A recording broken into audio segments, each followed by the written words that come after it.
Domingo de la Santísima Trinidad, Evangelio de nuestro Señor Jesucristo, según San Mateo. Los 11 discípulos marcharon a Galilea, al monte que Jesús les había indicado, y al verle le adoraron. Algunos, sin embargo, dudaron, y Jesús se acercó a ellos y les dijo: «Me ha sido dado todo poder en el cielo y en la tierra. Id pues y haced discípulos a todas las gentes, bautizándolas en el nombre del Padre, del Hijo y del Espíritu Santo, y enseñándoles a guardar todo lo que os he mandado. Y he aquí que yo estoy con vosotros todos los días hasta el fin del mundo». Palabra del Señor. Gloria a ti, Señor Jesús. Hablamos de la Santísima Trinidad, que a algunos parece como que es un misterio, que no hay como, en fin, dar con él, que si no se habla por aquí, no se habla por allá. Está muy explicitado, con mucha claridad en el Evangelio. Cuando dice, por ejemplo, la misma persona de Jesús, Jesús Dios, ¿no? El Padre está en mí, yo estoy en Dios, y yo estoy en mi Padre. Y cuántas veces Jesús, movido por el Espíritu, Jesús lleno del Espíritu, se fue al desierto, en la alegría del Espíritu dijo: «Bienaventurados los que ven, los que creen sin haber visto», siempre movido por el Espíritu Santo. Mateo 11, 28. Te doy gracias, Padre Santo, porque estas cosas, ¿no? Las has enseñado a los niños y las has ocultado a los sabios según este mundo. Y Jesús, en Lucas, cuando dice esto, lo hace con este preámbulo. Jesús lleno de gozo en el Espíritu. Las cosas hay que verlas tal y como son. No hay que hacer así tratados y más tratados y más tratados, porque en el Evangelio vemos con frecuencia la relación de cara a la misión de Jesús, que Jesús tiene con el Padre y con el Espíritu Santo. Y no hay que dar muchas más vueltas. No hay que embrollar lo que ya aparece en el Evangelio. Bueno, pues dicho esto, hablamos, sí. Hablar de Jesús es hablar del Padre, del Hijo y del Espíritu Santo. Hablar del Padre es hablar del Hijo y del Espíritu Santo. Hablar del Espíritu Santo es hablar del Padre y del Hijo. Yo creo que más claridad, imposible. Y esto no está sacado, digamos, de ningún manuscrito. Esto está sacado del Evangelio de Jesús. Y ahí está, digamos, la respuesta a todos nuestros interrogantes de la fe. Que se abra el Evangelio dentro de ti. Bueno, entonces vamos a ver cómo es un tema tan amplio. Vamos a ver en lo que nos puede dar de sí esta hora catequética, ¿no? Hay una cosa que quiero empezar por el final, porque el final es el broche de oro de todo el Evangelio, y tengo miedo de que me enrolle, como pasa con frecuencia, y pues al final ya no me dé tiempo, o lo diga yo no pausadamente. Pues dice el final, cuando dice «y haced discípulos», haced es el verbo crear. El discípulo no es una cuestión de esfuerzo humano, que también lo es, pero es una creación de Dios. El discipulado es una creación de Dios dentro de ti, no en una piedra, dentro de ti. Una creación de Dios. Es la palabra que se abre dentro de ti y te hace connatural al misterio de Dios. ¿De acuerdo? Sí, hace tu alma connatural al misterio de Dios. Bueno, después dice, enseñándoles a guardar lo que yo os he mandado. Vamos a ver un poquito sobre esto. El verbo mandar. El verbo mandar en nuestro lenguaje, el lenguaje de las lenguas latinas, como es el español, el francés, el italiano, portugués, etc. Mandar significa eso, dar una orden y cumplirla. Y esto, pues, lo que dice Jesús, el verbo mandar, es muchísimo más bonito, muchísimo más serio, muchísimo más íntimo, porque la Escritura, mandar algo significa confiar algo a alguien. Esto está en la línea, por ejemplo, del testimonio que nos da el apóstol San Pablo, cuando Dios le encomendó ser apóstol de las gentes, de las naciones. Y entonces él, lleno de gozo, de alegría y de gratitud, dice que da gracias a Dios. Da gracias a Dios, ¿por qué? Porque, 1 Timoteo 1:12, se fió de mí, me hizo capaz y me confió este ministerio. Mandar es confiar. Pablo experimentó esto a lo largo de su trayectoria de evangelización. ¿Qué sentirían estos 11 a los cuales Jesús, antes de subir al Padre, les confía el Evangelio? ¿Qué sentirían? ¿Qué sentirían estos 11, después de la trayectoria que habían tenido? Que solo Dios puede perdonar así. Dios perdona y confía. Confía en ti. Te confía su palabra. Te confía el Evangelio. Este Evangelio que tuvo un precio enorme, la sangre del Hijo de Dios. Por eso cuando anunciamos el Evangelio, el primer favor nos lo hacemos a nosotros mismos, entrando en saber que Dios sigue confiando en ti. Hacemos un servicio a los hombres, porque el discipulado es una creación de Dios.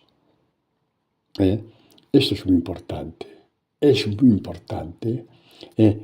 Y cuando tenemos el Evangelio en nuestras manos, es el mismo Jesús que murió y resucitó que te está hablando, te está abriendo su misterio. Te está abriendo su misterio.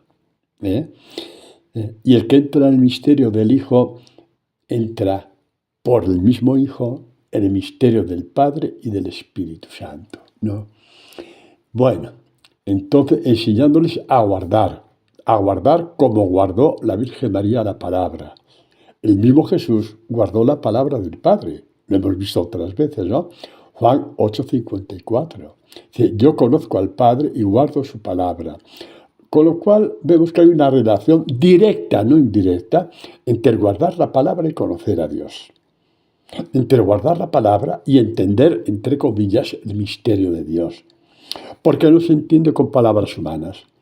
Se entiende desde las experiencias del alma. Y las experiencias del alma son muy personales. Es entre tú y Dios y tú.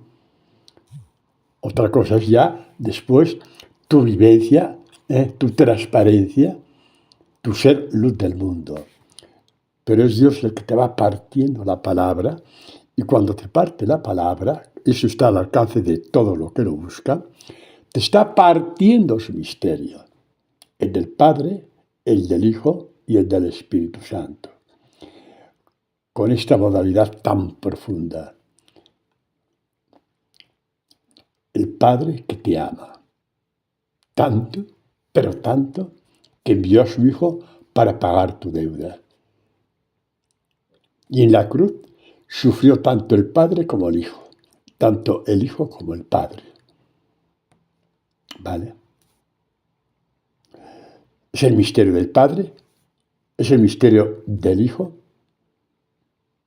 del cual podríamos hablar días y días y años y años, y estaría todo por decir, todo por decir. Simplemente que sepas, tú que me estás escuchando y yo, que con el Hijo se acabaron las deudas. Las canceló todas. Colosenses 2:14. Lo que hiciste, lo que blasfemaste, lo que heriste, el daño que hiciste. Todo lo que has hecho.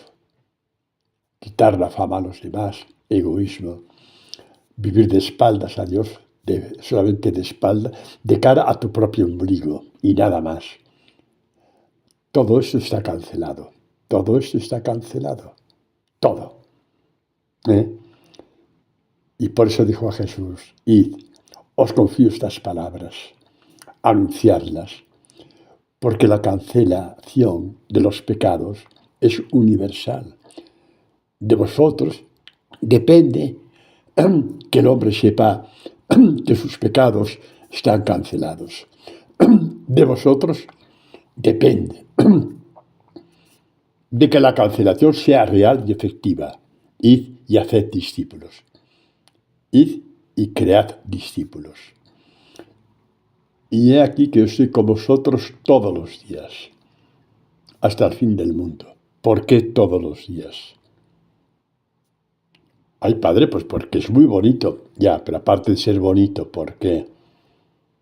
Porque todos los días eres tentado. Y todos los días necesitas la fuerza de Dios para vencer la tentación. Exactamente. El Evangelio es la fuerza de Dios. San Pablo la llama el Evangelio de la gracia. Gracia y fuerza son sinónimos en la Escritura. Es el Evangelio de la fuerza de Dios.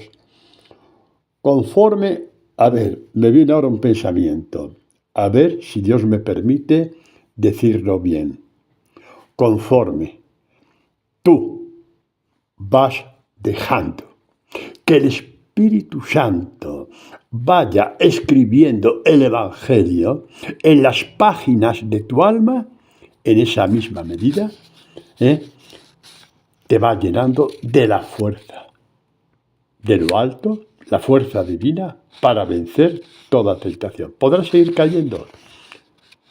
Los santos cayeron siempre, con caídas primero menos numerosas y mucho menos graves que cuando iniciaron la conversión. Así que tranquilos, no seamos, demasiado injustos con nosotros mismos, a nuestros pasos, pero con ese deseo de que el Espíritu Santo tenga libertad. Libertad.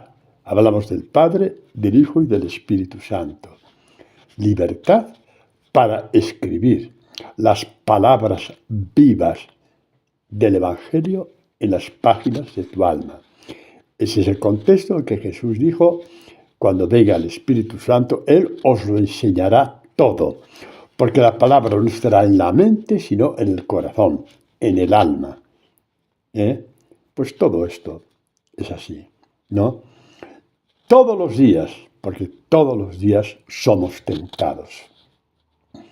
Y por eso cuando los apóstoles vieron que Jesús pasaba las 10 noches en oración, bueno, en sentido bíblico, a lo mejor era, pues qué sé yo, desde las 10 hasta las 12 de la noche, pongamos que fuera así, horas orando, ¿no?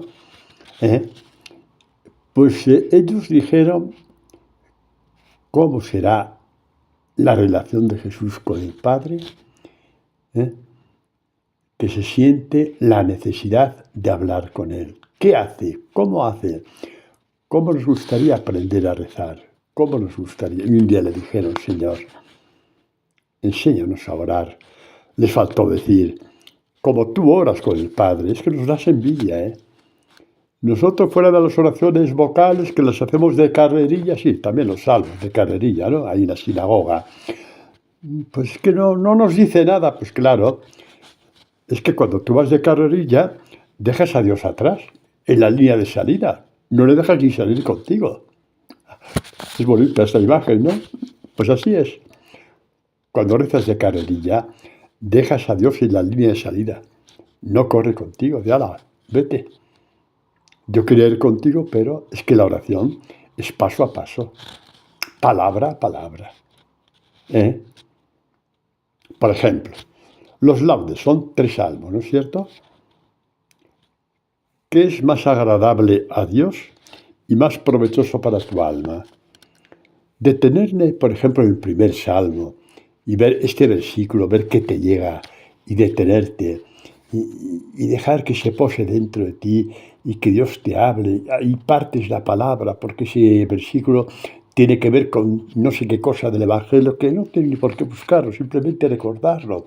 Por ejemplo, habla del perdón y perdonar 70 veces 7, y te detienes y rezas en esta detención, este detenerte rezas.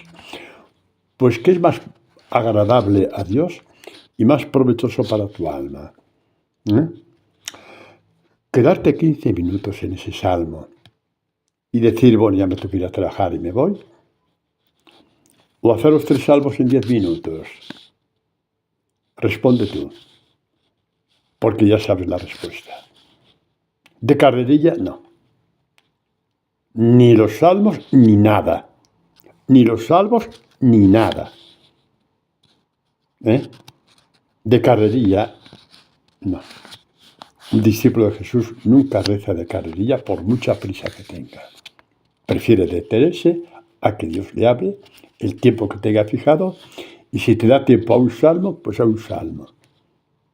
Y si vas a rezar el rosario y no tienes 15 minutos para rezarlo, por la razón que sea, que puede ser una razón totalmente justificable, pues rezas pausadamente un misterio del rosario durante 10 minutos. Es mucho mejor que rezar de carrerilla los 5 misterios. Estamos hablando de la oración que agrada a Dios. ¿De acuerdo?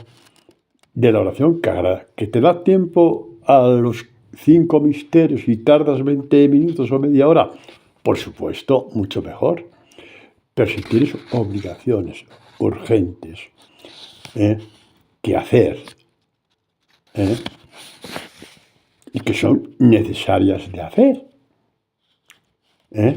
y no tienes tiempo, repito, un salmo en 10 minutos ya te llena para toda la mañana. Por la tarde ya verás tú. Vale para todo tipo de oración. ¿Vale? Bueno, entonces decía eso, ¿no? Guardar la palabra, si ya estamos, ¿no? Estoy con vosotros todos los días, porque todos los días somos tentados. Cuando Jesús enseñó a sus discípulos a orar, dijo, danos hoy nuestro pan de cada día, ¿de qué estaba hablando? Hay relatos interminables, tratados interminables. Era el pan de la Eucaristía, era el pan de la palabra. Son discusiones que la verdad diría que hasta molestan a Dios. Diría. ¿Por qué? Primero, Jesús necesitaba el pan de cada día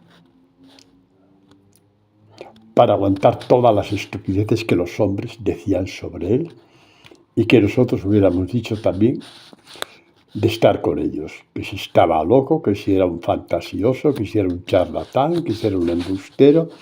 Necesitaba el pan del Padre. Y en ese contexto era el hablar con el Padre y el Padre con él. Evidentemente, como base la palabra, pues porque sí, porque tendría en cuenta las profecías del Antiguo Testamento, donde se decía que el Mesías iba a ser despreciado, etcétera, etcétera. Necesitaba hablarlo con el Padre en forma de oración. Y Padre, pues entonces el pan de la Eucaristía. El pan de la Eucaristía no está de sobra, por favor. En absoluto. En absoluto. De hecho, si se me permite, en la Eucaristía hay 2 panes. Y uno está indisolublemente unido al otro. Primero es el pan de las lecturas bíblicas que se leen, el pan de la palabra. Y el pan de la palabra entra con tanta fuerza en ti que necesita el pan de la Eucaristía. ¿Lo veis como no hay oposición? No, no hay oposición. El pan de la Eucaristía alcanza su plenitud cuando está, como quien dice, madurado, se puede llamar así, horneado, no, esa es la palabra adecuada, horneado con el pan de la palabra. Son indisolubles, son inseparables. Pues bueno, todos los días. De hecho, la Iglesia, pues durante, no sé, como mínimo los 2 primeros siglos, lo leemos en las cartas de San Justino, que es del siglo II, habla de la Eucaristía únicamente los domingos. Siempre sí. Dice, el día de Saturno, de sábado, la puesta del sol, que para los judíos la puesta del sol ya se entiende como el día siguiente. ¿Os acordáis de la creación en el Génesis? Pasó una tarde y pasó una mañana. Nosotros contamos los días desde el día hasta la noche. Los judíos cuentan los días desde el atardecer hasta el amanecer, ¿no? ¿De acuerdo? Un atardecer y luego lo que es la luz del día, hasta el nuevo atardecer. Pues esto, y por eso celebraba la Eucaristía, lo que para nosotros es el sábado por la noche, que para ellos ya era domingo. Sí hay que entrar un poco en la historia de Israel para ver que no hay caprichos cuando algunas comunidades celebran la Eucaristía el sábado por la noche. Es como la celebró la Iglesia primitiva. Después, con el desarrollo espiritual de la Iglesia, vieron la conveniencia de que la Eucaristía se podía celebrar todos los días. Pero bueno, con esto no estamos diciendo nada raro, es la praxis de la Iglesia primitiva. Y no olvidemos que en esa Iglesia primitiva es donde se dieron los testimonios más bellos, más hermosos, más fuertes, que tenemos del discipulado a lo largo de 20 siglos. Familias enteras de mártires, el padre, la madre y los hijos. Por lo tanto, no intentemos saber más que Dios. Y yo celebro la Eucaristía todos los días, para que nadie piense que yo estoy diciendo cosas raras. Estoy diciendo que era tan fuerte el pan de la palabra que recibían los primeros cristianos todos los días, que alcanzaba su plenitud el sábado por la noche con el pan de la Eucaristía, que tuvieron la fuerza de Dios para morir mártires. Llamó muchísimo la atención en la Iglesia primitiva, en sus primerísimos tiempos, Santa Inés. Con 12 años, su padre la prometió con un noble romano. Eran todos los matrimonios, se hacían en la adolescencia, ya se prometían, ¿no? Inés era cristiana y dijo que no, que eso no quería Dios, que su esposo era Jesucristo, que más adelante se podría casar tranquilamente. Que el que estés casado no quiere decir que tu esposo no sea Jesucristo, una cosa no quita la otra, cuidado, que tu alma es solamente de Dios. Pero bueno, volvemos al tema, ¿no? Y evidentemente el noble romano, que estaba como que dice, fijado por parte de la familia para casarse con Inés, y también por parte de la familia de Inés, esa se negó en redondo, por completo. Y fue llevada a juicio, cuando ya esos juicios ya sabíamos cómo terminaban, con la muerte de aquellos cristianos, a no ser que abjuraran de su fe, cosa que se dio muy poco. ¿Os imagináis un tribunal con toda aquella gente súper inteligente, con los padres ahí, diciendo, Inés, por favor, Inés, no seas cabezona, Inés, cede, que te van a matar, cede? ¿Qué es ese Dios, qué es ese Jesucristo que murió en una cruz, que es tu esposo? ¿Estás loca o qué? Y cuando dio el testimonio,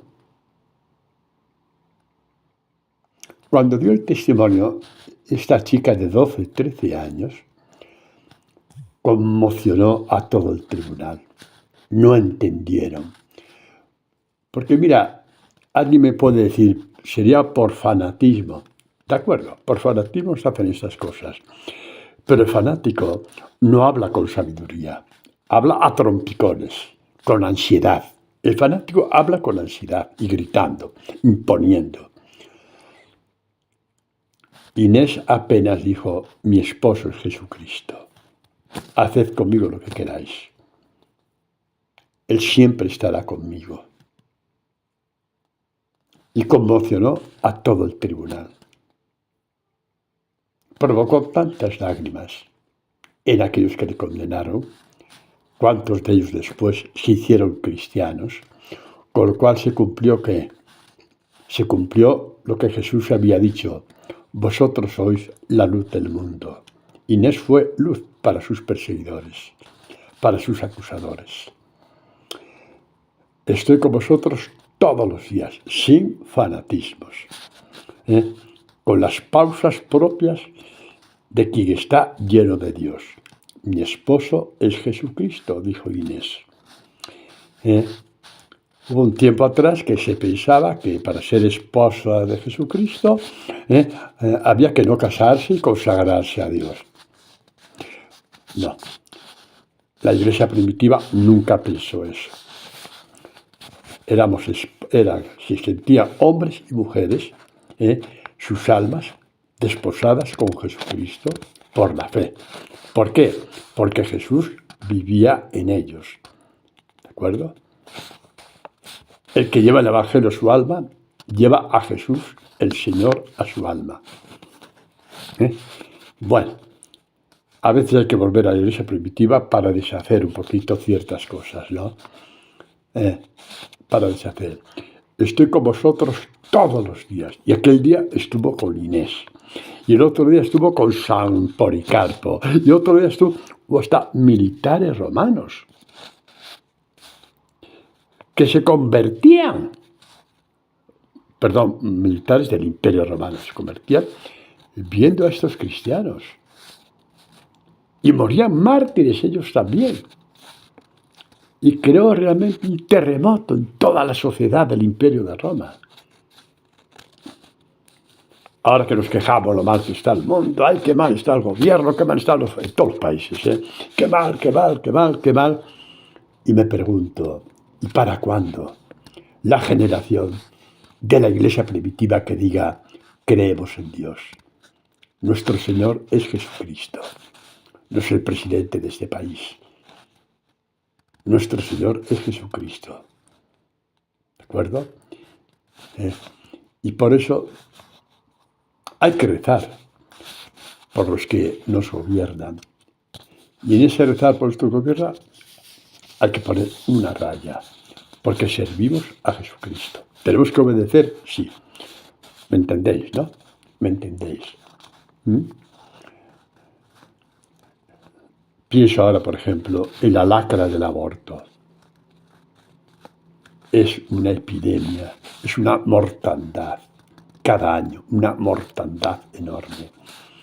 Mueren los niños y los padres, nos guste o no nos guste, quedan traumatizados. Y los médicos que abortan también. El personal sanitario. ¿Y hay que salir de manifestación? Yo no digo que no. No digo que no. ¿Hay que rezar? No digo que no.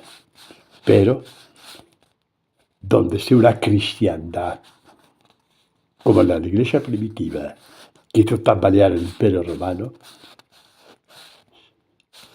que se quite todo lo demás. Repito, sin renegar de nada, ¿me entendéis? Todo es válido. Sí, una manifestación contra el aborto es válida, sí, pero es totalmente insuficiente. Lo que acabará con el aborto es que haya millones de cristianos en cada país que sean luz del mundo, que lleven el Evangelio en su alma, en su corazón, que sepan que la vida con mayúscula está a su alcance, porque la vida es Jesucristo. De eso se trata.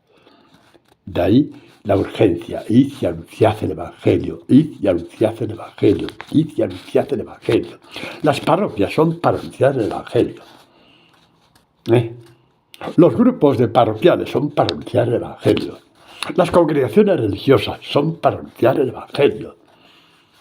Todos a una, el anuncio del Evangelio. Porque el Evangelio es la luz del mundo. Y los que llevan el Evangelio en el alma son con el Evangelio que llevan la luz del mundo. Y esto es lo que celebramos hoy. Id y anunciad el Evangelio. anunciad el Evangelio a toda criatura. Yo estoy con vosotros todos los días, todos los días. No hemos salido de eso todavía, ¿no? Bueno, a mí no me echéis la culpa. Yo empiezo y no sé cuándo termino, pero esto no me lo quiero perder porque es muy bonito. Lo que dice la mamá, la madre de Samuel, cuando sabéis que era estéril y Dios le permitió exactamente que quedara, sí, que tuviera un hijo Samuel. Y lo vemos en el libro 1 Samuel, capítulo 2.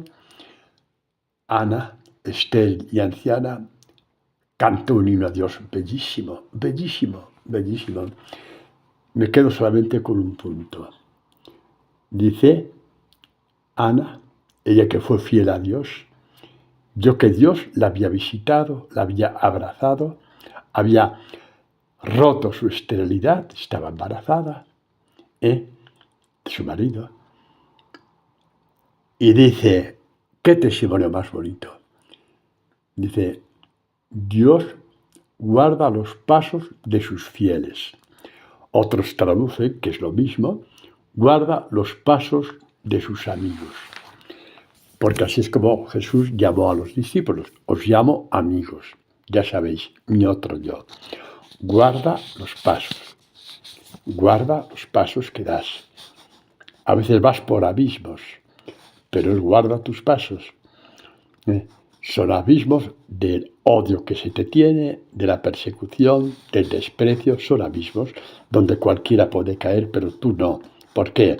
Porque tu buen pastor está en cada uno de tus pasos. Y esto ya lo decía una mujer anciana. Podría ser hasta analfabeta, como era casi normal en aquel tiempo, en la mayoría de la población. Y el Espíritu Santo le hizo decir que Dios guarda, protege, acompaña los pasos de sus amigos. Aunque estos pasos, como dijo el rey David, a veces sean por valles de tinieblas. ¿Os acordáis, no? El Señor es mi pastor, nada me falta. En verdes praderas me hace recostar. ¿Os acordáis de San Agustín, no? Las verdes prados de las Escrituras. Los verdes prados del Evangelio son nuestro descanso en Dios. Los verdes prados de la palabra son nuestro descanso en Dios. El Señor es mi pastor, nada me falta. Conforta mi alma. Aunque camine por valle de tinieblas, nada temo, porque tú vas conmigo. Yo estaré con vosotros todos los días. Tú vas conmigo, dijo David. Tú guardas los pasos de tus amigos, dijo esta mujer, Ana, anciana. Cuánto espíritu entró en esta mujer para darnos estas palabras para la posteridad. Cuando dudemos, cuando tengamos miedos, a veces tenemos miedos, tenemos oscuridades. Hay que recordar estas cosas. Padre, ¿cuál es la cita esa de Ana? Pues no la voy a buscar otra vez. Pero es 1 libro de Samuel, capítulo 2. Ahí hay un texto en forma de poesía, más o menos. Ahí lo leéis hasta que lo encontréis. El Señor guarda los pasos de sus fieles, guarda los pasos de sus amigos, según la traducción, ¿vale? Para el caso es lo mismo, ¿no? Pues así es, hijos míos. Os doy el poder, dice Jesús hoy. Id y anunciad el Evangelio. ¡Qué poder! ¿Sabéis qué poder? ¿Qué dijo Pedro aquella vez el capítulo 6 de Juan? En que las miles de personas que vieron el milagro y lloraron ante el milagro y gritaron ante el milagro. Y cuando dijo yo soy el pan de vida, doy mi carne para la vida del mundo, José está chalado, nos vamos, y se fueron. ¿Tanto milagro para qué? Para no creer lo que no pasaba por su mente. Y se fueron. Peor todavía fue cuando cuando tantos que cantaron los milagros de Jesús gritaron enfervorizados, ¡viva Barrabás! Muerte a Jesús. Por eso, hijos míos, la fe es la roca de la palabra. Si no, en un vaivén os caéis, nos caemos, vosotros y yo, como cayeron aquellos de Barrabás. Y luego Jesús lo recogió al decir, perdónales. No sabían lo que decían cuando dijeron que Barrabás merecía la vida. Perdónales, Padre, no saben lo que hacen. ¿Y tú qué has hecho? ¿Has abortado?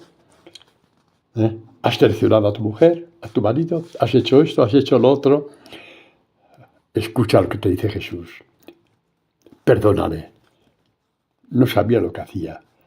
Pero hoy está aquí, queriendo ser mi discípulo. Ayúdale. Vamos, un empujón. No por casualidad está oyendo esta catequesis. Vamos, Padre, un empujón. Espíritu, enséñales la palabra, párteles la palabra. Vamos, vamos. Que sepan que les amamos, el Padre, el Hijo y el Espíritu Santo. Que lo sepan, que les amamos. La palabra es la luz verdadera. Hablaba del Evangelio de la fuerza de Dios, el poder que Dios te da para anunciar palabras de vida eterna. Esto fue lo que dijo Pedro, que antes se me fue la idea. No, que el Espíritu Santo me acaba de avisar. Cuando, después de la multiplicación de los panes, ¿queréis marcharos todos?, dijo Jesús a los discípulos. Y Pedro, lleno del Espíritu, porque de él no podía salir eso todavía, tú tienes palabras de vida eterna. ¿Dónde vamos a ir? ¿Sabías que cuando tú anuncias el Evangelio, estás dando palabras de vida eterna? Sí, porque las palabras de vida eterna son el Evangelio. El Evangelio es el compendio de las palabras de vida eterna que el Padre puso en el Hijo. Ya sabéis, ¿no? En Juan 8, 28, 29, mi Padre es el que me enseña lo que tengo que deciros. Igual que me está enseñando en este momento a mí mi maestro. ¿Quién es tu maestro? El profesor de tal universidad. Hombre, yo le bendigo a ese profesor. Pero mi maestro, igual que el tuyo, es Jesucristo. Solamente Él nos puede enseñar a partir la palabra, nadie más. Yo os doy unas pistas para orientaros, pero nada más. ¿De acuerdo? Dios no te fallará si realmente deseas aprender a partir la palabra. Ya te lo digo yo. Haz del Evangelio el libro de tu vida, paladea cada palabra, entra en oración en cada palabra, en silencio, y verás cómo se te va abriendo muy lentamente. Pues así es. Así es, mis queridos, así es. Y este poder también que nos da Dios, este poder, ¿no? Tiene que ver con el poder que tuvo Santa Inés, que hemos hablado antes de ella, con 12 años. Hay un padre de la iglesia, que no me acuerdo ahora quién es, que cuando comenta esto, escribe estremecido. Una niña de 12 años, que cuando su padre en su casa la corrige, se echa a llorar con 12 años. Y el padre tiene que medir las palabras, no alzar mucho el tono de voz, porque se pone a llorar. ¿Cómo pudo estar firme más que todo un tribunal que la condenaba a muerte? ¿Alguien me lo quiere explicar? Padre, ¿se puede hacer por fanatismo? Sí, de acuerdo. Pero el fanatismo se nota enseguida, incluso hasta en la respiración entrecortada, en la forma de hablar, en la ansiedad, en la imposición. Nada que ver con esta niña, no me podéis quitar a mi esposo. Y ahí los argumentos de los jueces se cayeron. Muy contra su voluntad la tuvieron que condenar. ¿Cuántas noches se quedarían sin dormir? Más de uno de ellos. Y eso les provocó que después se convirtieran. Sí, vosotros sois la luz del mundo. La luz del mundo. Y esta mujer lo fue. Esta niña, 12 años. Que como decía que el padre de la iglesia, cuando su padre o su madre les da una reprimenda, se tienen que contener porque enseguida aparecen las lágrimas. Esta mujer fue más grande que todo el tribunal. Más grande, más fuerte, más todo que todo el tribunal. Y comprendieron que estaban hablando con una hija de Dios y no pudieron con ella. Le mataron el cuerpo, pero no la voluntad, ni el amor, ni el alma. Repito, ni la voluntad, ni el amor, ni el alma. Y esto no fue un caso aislado, hubo muchos casos en la iglesia primitiva de esta forma de actuar que desconcertaron a los perseguidores y desconcertaron a los jueces, a los tribunales. Yo estoy con vosotros. El Señor guarda los pasos de sus amigos, pero aún así hay algo más acerca de esta fuerza y de este poder. Recordemos a Santa Inés para el que vais a escuchar ahora. ¿Os acordáis de ella? Muy bien.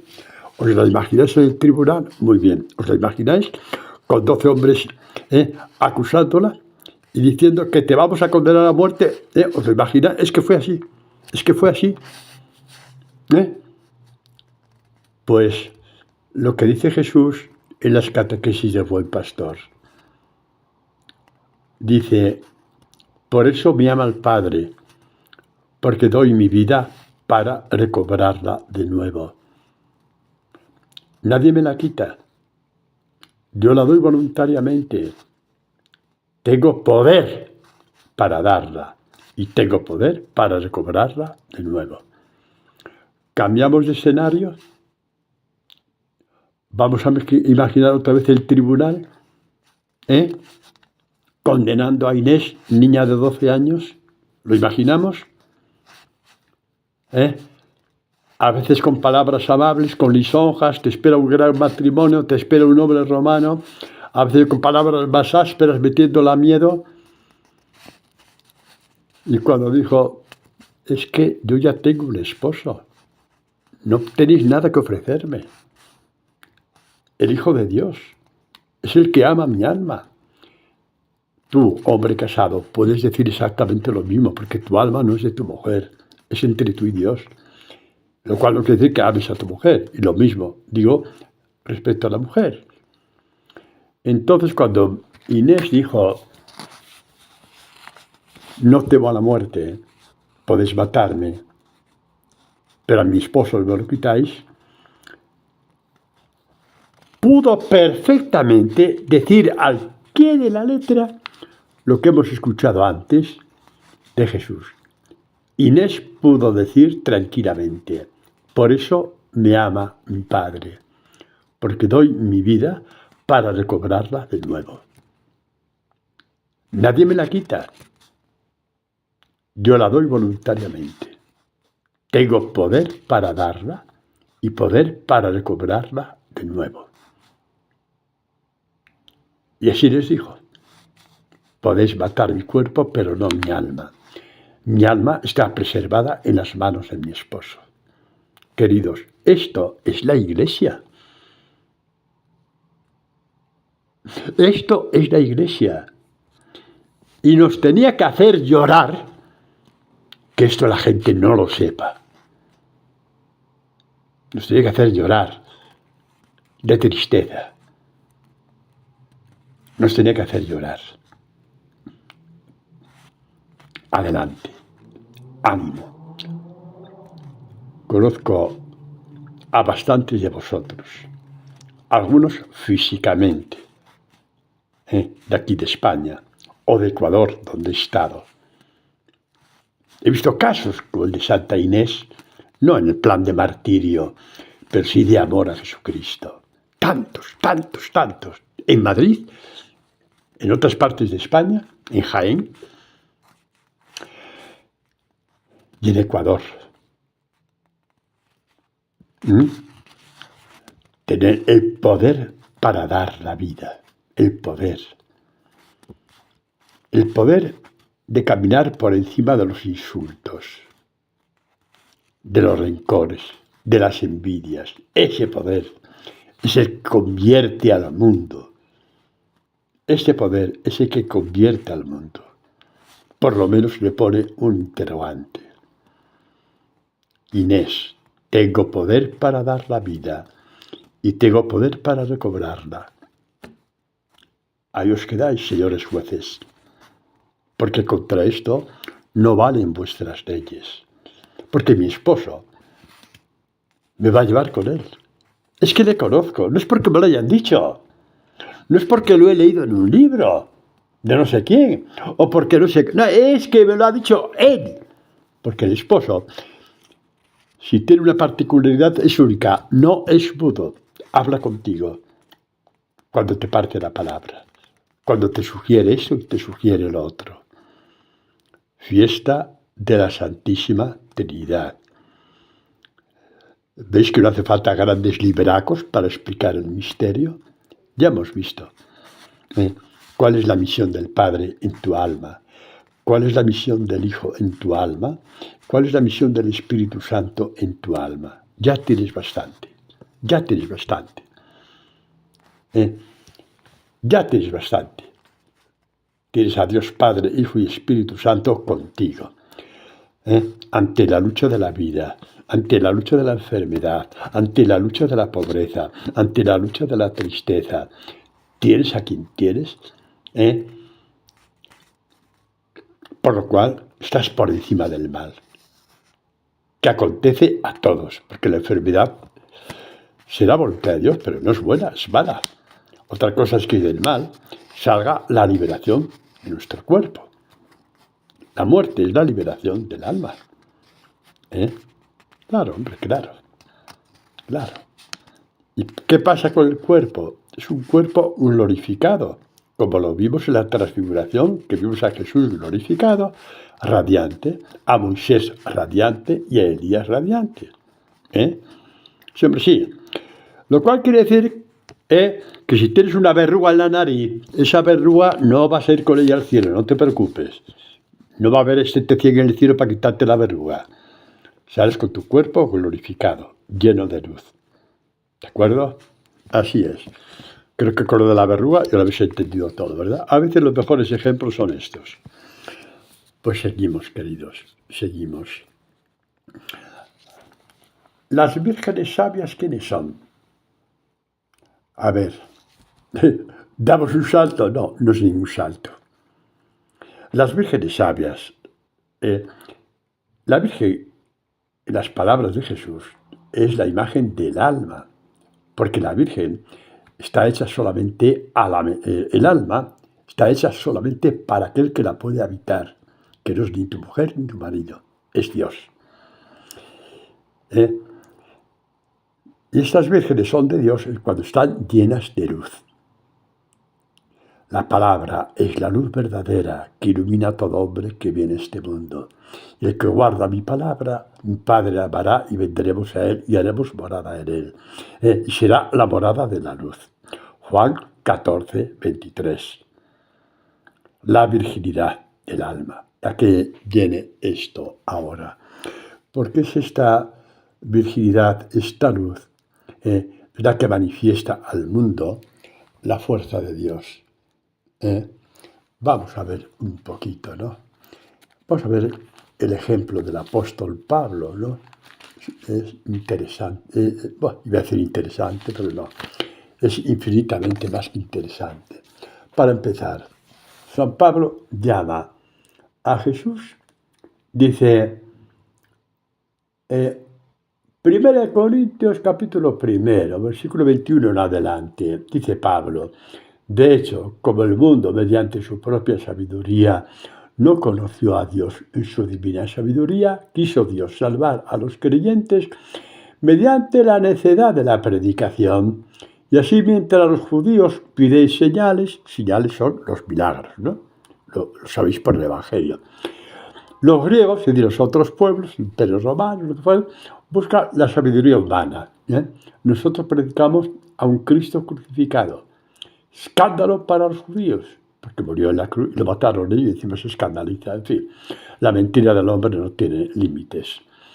Necedad para los gentiles, Dios en la cruz, no tenemos otra cosa que pensar nosotros, ¿no? Dice, sin embargo, predicamos un Cristo que es fuerza de Dios. Allá acaba ya. Acaba ya las ironías de judíos y griegos. Se trata de creer. Fuerza de Dios. Lo que necesitamos para que nuestra vida en este mundo tenga sentido. Porque hay tantas cosas ridículas. Hay tantas adversidades, tantas mentiras, tanto culto a la estupidez, que si no tenemos la fuerza de Dios, nos da la impresión de que el vivir no es un buen negocio, desgraciadamente. Y entonces, ¿padre, qué nos quedamos? Pues en un mal vivir. ¿Qué queréis? ¿Que el que va de fiesta en fiesta va viviendo? Va mal viviendo. Necesita de cosas fuera de su corazón para creer que está vivo. Y así 1000 cosas más. Y no se señala con el dedo, no. Ay, qué mal, no. Hay que anunciar. Somos positivos, hay que anunciar.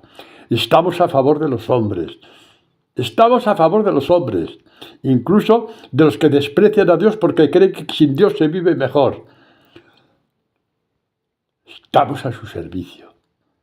El servicio de la evangelización, el servicio del evangelio, el servicio de la vida, el servicio de la luz. Porque vivimos como vivimos gracias a una fuerza y una sabiduría que no es nuestra. La fuerza de Dios y la sabiduría de Dios. Y de ahí pasamos al capítulo 2, lo otro era el capítulo 1 del versículo 21 en adelante. Pasamos al capítulo 2, la primera a los Corintios, ¿no? Es precioso. Dice, cuando fui a anunciaros el misterio de Dios. A ver, si uno por sí mismo dice, voy a anunciar el misterio de Dios, hay que encerrarlo y atarlo, porque está más loco que una cabra con smoking. ¡Oh, qué bonito me ha salido! Sí, está más loco que una cabra con smoking. Tú, anunciar el misterio de Dios. Pero si se han publicado 1 millón de libros desde que se inventó la imprenta y nadie se entera de lo que es el misterio de Dios. Mentira. Los discípulos de Jesús sabemos lo que es el misterio de Dios. Y no se trata de explicar, sino de entrar. Porque al misterio de Dios entra con el alma. Y la cabeza no participa. Hombre, es que si la cabeza a lo mejor no sabes ni leer. Pero tiene su campo. Hasta que llegas a la puerta del misterio y llamas. Entonces ya entra, con perdón, la cabeza de Dios, la mente de Dios, que visita tu alma, la sabiduría de Dios. Y por eso Pablo, doctor de la ley, ya comprende que ese misterio es el misterio de la sabiduría de Dios. Está escondida para los grandes de este mundo. Estaba escondida para él, que no entendió nada de ese Galileo llamado Jesús, que mataron en la cruz. Bien hecho, por farsante, por fantasma, qué fantasías, bien hecho. ¡Hala! Y no me contento con insultarle, ahora vamos a por sus discípulos. No entendió nada. Estaba todo escrito en Isaías, en los profetas, en los salmos. No lo había entendido. El problema de rezar de memoria, no entiendes nada. San Pablo no entendió nada. Anás no entendió nada. Caifás no entendió nada. Nadie entendió nada. Porque rezaba con los labios y la mente. El alma estaba lejísimos. Hay que rezar con el corazón. También el rosario, con el corazón. Aunque tarde 5 minutos en una Ave María. Así es como hay que rezar.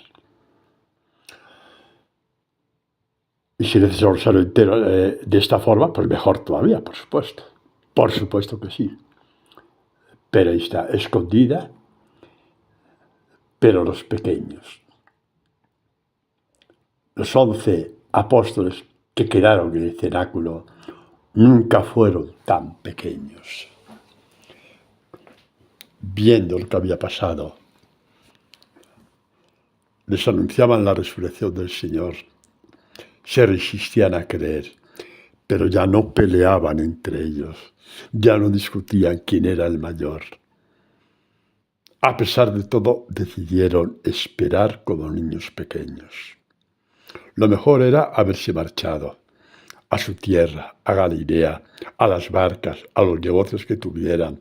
Mateo como publicano, ahí donde estaba antes, en Cafarnaúm. O quizá, como le daba vergüenza, pobre, no hay problema, pero vamos a otra ciudad. No, podía hacerlo perfectamente hablando con las autoridades que recaudaban impuestos. Se quedaron. Ahí fueron niños pequeños. Se quedaron. Qué bonito. Qué bonito. El reconocimiento de los pecados te empequeñece. Cuando no te justificas los pecados, te empequeñeces delante de Dios.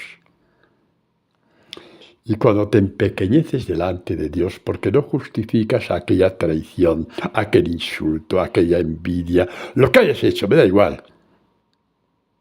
Y lo que he hecho yo, cuando no lo justificamos, somos como niños delante de Dios. Y Jesús les visitó. Les visitó en el cenáculo. Y estuvo con ellos hasta la ascensión.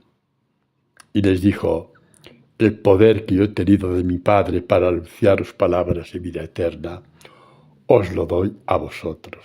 Id y anunciad el Evangelio. Anunciar al hombre que hemos vencido a Satanás. Hemos vencido a la soberbia, a la avaricia, a la lujuria, a la ira, a la gula, a la envidia, a la pereza.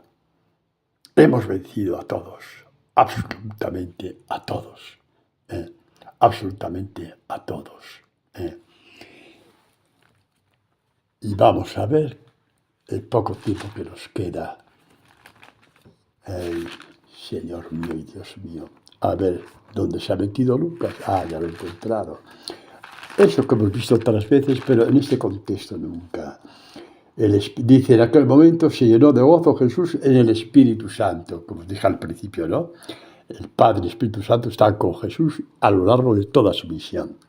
Dice: te bendigo, Padre, Señor del cielo y de la tierra. Has ocultado estas cosas a sabios e inteligentes, como Pablo tenía la mente totalmente cubierta para ver el misterio de Jesús.